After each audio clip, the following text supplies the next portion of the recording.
નમસ્કાર મિત્રો, ભર ઉનાળે હવામાન વિભાગે રાજ્યમાં માવઠાના વરસાદની મોટી આગાહી કરી છે. મિત્રો, ભર ઉનાળે માવઠાની આગાહી કરતા ખેડૂતો ચિંતામાં મુકાયા છે.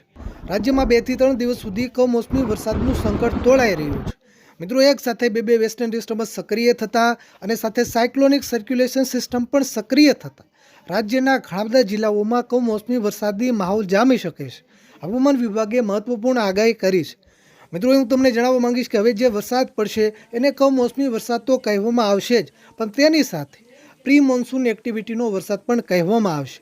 ચોમાસા પહેલાં જો માર્ચ મહિનાની અંદર વરસાદ પડે, એપ્રિલ મહિનાની અંદર વરસાદ પડે કે મે મહિનાની અંદર વરસાદ પડે તો એને પ્રી મોન્સૂન એક્ટિવિટીનો વરસાદ ગણવામાં આવે છે. હવામાન વિભાગની આગાહી પ્રમાણે કયા કયા જિલ્લાઓમાં કમોસમી વરસાદ પડવાની શક્યતા વધારે છે તેની પણ વાત કરીશું. સાથે કેવો વરસાદ પડી શકે છે તેની પણ વાત કરીશું.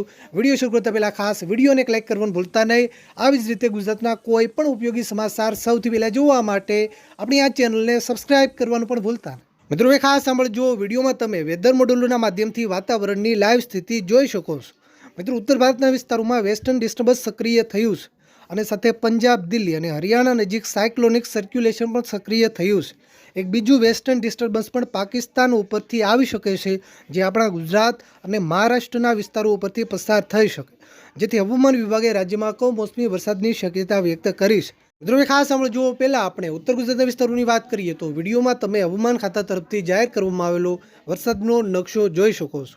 મિત્રો, આગામી 12 કલાક સુધી હવામાન ખાતાની આગાહી પ્રમાણે ખાસ કરીને સાબરકાંઠા, બનાસકાંઠા અને પાટણ જિલ્લામાં કમોસમી વરસાદ પડવાની શક્યતા વધારે છે.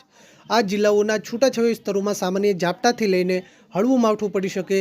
એકલ દોકલ ટૂંકા વિસ્તારોમાં સામાન્ય કરતાં થોડો વધારે વરસાદ પણ પડી શકે. આ સાથે ગાજવીજ થવાની પણ શક્યતા છે. આવતીકાલથી ઉત્તર ગુજરાતમાં વરસાદની માત્રા અને વરસાદના વિસ્તારો વધે તેવી શક્યતા છે. મિત્રો, કચ્છમાં હવામાન વિભાગની આગાહી પ્રમાણે આગામી 12 કલાક સુધી ખાસ કરીને ભુજ, ભચાઉ, રાપર, માંડવી સહિત છૂટાછવાયા વિસ્તારોમાં સામાન્ય ઝાપટાથી લઈને હળવું માવઠું પડી શકે. કોઈ વિસ્તારોમાં મધ્યમ સુધીનું માવઠું પડી શકે અને એકલ દોકલ ટૂંકા વિસ્તારોમાં તીવ્ર માવઠું એટલે કે ભારે વરસાદ પડવાની પણ શક્યતા છે. આ સાથે ગાજવીજ, ભારે પવન અને કોઈ વિસ્તારોમાં કરા પડવાની પણ શક્યતા વ્યક્ત કરાઈ છે.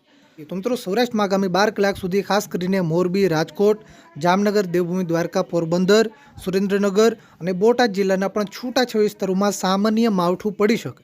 કોઈ વિસ્તારોમાં મધ્યમ સુધીનું માવઠું પડી શકે અને સૌરાષ્ટ્રના જે બાકીના વિસ્તારો છે જૂનાગઢ, અમરેલી, ગીર સોમનાથ અને ભાવનગર જિલ્લાના પણ છૂટાછવાયા વિસ્તારોમાં સામાન્ય ઝાપટાથી લઈને હળવું માવઠું પડી શકે.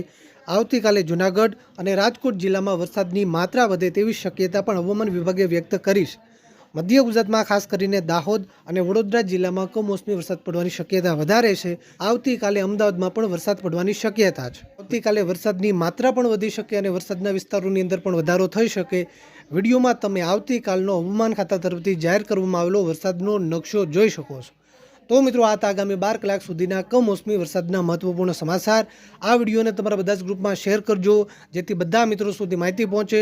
તમારા વિસ્તારમાં જે વરસાદ છે કે એની નીચે કોમેન્ટ કરવાનું ભૂલતા નહીં. આ વિડીયોને લાઈક કરવાનું ભૂલતા નહીં. આપણે આ ચેનલને ખાસ સબસ્ક્રાઇબ કરવાનું પણ ભૂલતા